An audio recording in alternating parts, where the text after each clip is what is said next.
Welcome back to Restorative Grief with Mandy K. Part. You are listening to episode 30, titled Values in Action with Loving Kindness.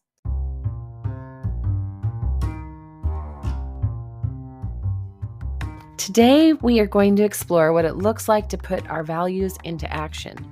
This episode can stand on its own, but it is acting as a part 2 for episode 28.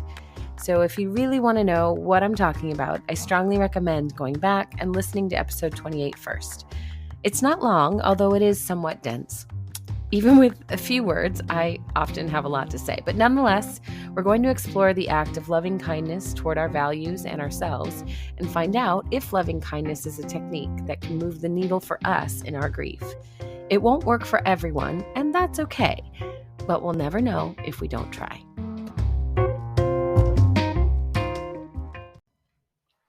As a quick recap, identifying our values is simply the act of noticing what means the most to us right now in this season of life. What kind of people do we want to become? What characteristics do we notice in those who inspire us? How are we going to find our way back to a sense of wholeness and comfort in our own lives if we don't know what comfort means for us anymore? Now, if you're suddenly overwhelmed by those questions, you can do a few things. For this episode, you can borrow one of my values and just try it on as I walk through some examples. Who knows? Maybe you'll find that my value works really well for your current season too. Or you can choose to go back and do the work in episode 28 and uncover the values that you hold dear. Or just pick one at random and let this conversation be a quick first time listen. Acquaint yourself with the ideas here and return when you're ready to implement them for yourself. So, what is loving kindness? And what does it have to do with grief work and our core values? I've offered loving kindness to clients in every stage of life, both as a technique for their healing and as an extension of my own pursuit of wholeness. Loving kindness sounds simple on the surface. By, by defining a concept, it does not mean that we understand the value it carries. Loving kindness as a concept or act is the tenderness or consideration we demonstrate towards others. I think it's somewhat reasonable to assume we know how to direct loving kindness toward others, to position ourselves with a softer approach, especially when they are grieving. But the act of practicing loving kindness was never intended simply for others. This is where we make the active choice to turn it inward as well. Our core values are the characteristics in ourselves that we find the most important. We admire those characteristics in others and strive to live by them too. But when our hearts are broken and healing, not only do our values get pushed aside, but we often harden toward others and the world as well. Loving kindness is the invitation we need to soften, to return to the tender-hearted versions of ourselves, or maybe find them for the first time. And maybe we haven't seen that side of us since we were a child. We've talked on the show about disenfranchised and ambiguous grief. They're both sources of loss in our lives that we may have overlooked, and they often come early. In response, because we didn't necessarily know how to handle what we carried, we coped instead. We pushed our pain to the edges and survived, often misunderstanding loss and ourselves in the process. As we start to extend that consideration toward our own loss, we will likely find those moments in our story that created misalignment. And this is why loving kindness is so powerful when combined with our core values in grief work. If we can intentionally turn back toward ourselves without judgment, our values move from becoming a guideline and instead become the byproduct of a curious, compassionate, and considerate life. So I want you to take a moment and choose one of your core values to focus upon. This practice takes time to cultivate, but over time can become effortless. This act of turning toward yourself, others, and the world at large is retraining your brain. When your grief wants center stage, the practice of loving kindness gently directs your attention toward your values, which makes you so much more like you. Our values define how we treat ourselves and find alignment in our whole self, our mind, heart, body, and spirit. Loving kindness is an accessible meditation that reminds us we are interwoven to the people and the world around us. We are connected, and can improve our connections by repositioning our hearts towards self, others, and our sense of spirituality in the world. So, wherever you are listening, find a quiet place to be comfortable and bring yourself to mind. You do not have to be physically still or even able to close your eyes, although that can help when you're first practicing this. Now, pay attention to the part of you that hurts. Is it your mind and the unending griefy thoughts? Is it your heart and the emotional upheaval that keeps interrupting your day? Maybe your body is just physically exhausted, drained from the weight of moving. Or maybe your spirit is weary, disconnected, and discouraged. What part of you needs the most loving kindness today? It may be all four, and that makes perfect sense. It's often true for me. But today, let's pick just one area to focus on for the moment. I'm going to choose my mind. My thoughts race with bargaining and wishes for a genie who will decide to finally raise the dead. It's all chaotic and gets out of hand faster than I can blink.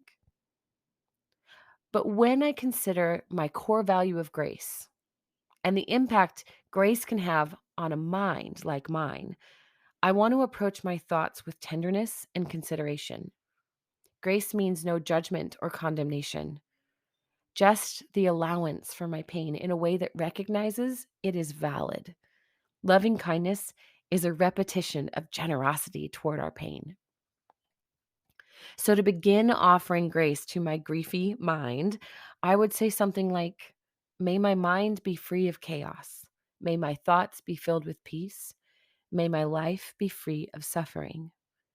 My breathing can be normal through this process, and I can repeat these phrases as many times as I would like. For the skeptics among us, whether or not you think this is a meaningful practice or a little too woo woo, it's really beneficial to check in with yourself before starting. Pay attention to any tension or unbelief you're experiencing as you begin, and check in again after the practice. Make a note of any improvement you might feel or experience so that you can remind your skeptical, sweet self that practices like this really can move the needle toward restoration. The second part of loving kindness is turning our attention toward another party. Perhaps you are holding someone hostage in your thoughts, blaming them as a source of grief, whether or not they are truly to blame. In that place, your thoughts toward them are causing you immeasurable harm and elongating an active grieving process. So, when you are in a place to offer them loving kindness, bring them to mind and repeat the statements. May their mind be free of chaos. May their thoughts be filled with peace. May their life be free of suffering. To be fair, this is really difficult. So it's reasonable to instead start with a friend, to send your consideration toward a person you find supportive or helpful in your grief process. It does not always need to be someone who is at the source of your pain. But in this moment, as I apply my core value of grace toward my thoughts of myself, others, in the world, it makes a lot of sense for me to pursue a sense of forgiveness toward another person in my own practice. And finally, extend your meditation of loving kindness toward the world.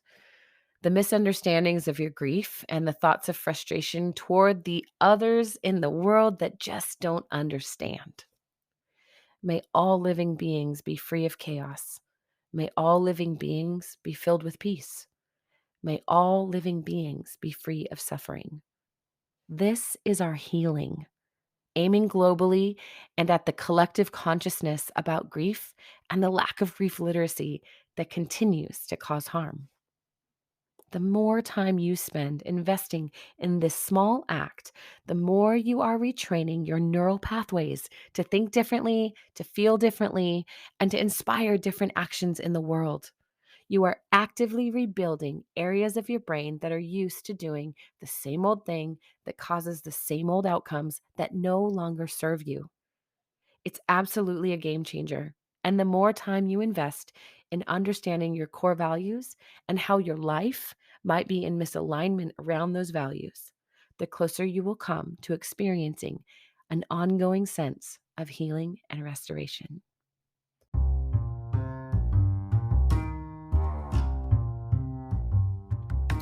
Thank you for listening to episode 30 of Restorative Grief. I can't believe we're at 30 episodes. Gosh.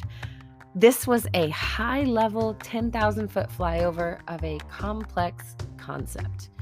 And yet, I feel so strongly that this practice can restore so many of our broken hearts. It's completely accessible to every one of us. Loving kindness and other meditative practices are easily dismissed by grievers, but we must learn how to return to ourselves. Being present is painful and scary, but it's also the true place we can find the sense of belonging that we lose when we carry loss. So as you set your mind and heart toward this practice, may you be encouraged by a quickening in your spirit and a peace that floods your entire body. May you have happiness. May you have well-being. May you experience restoration. If this is your first time listening to the podcast, thank you for being here. I hope you return to earlier episodes for some groundwork about all this grief talk and value work.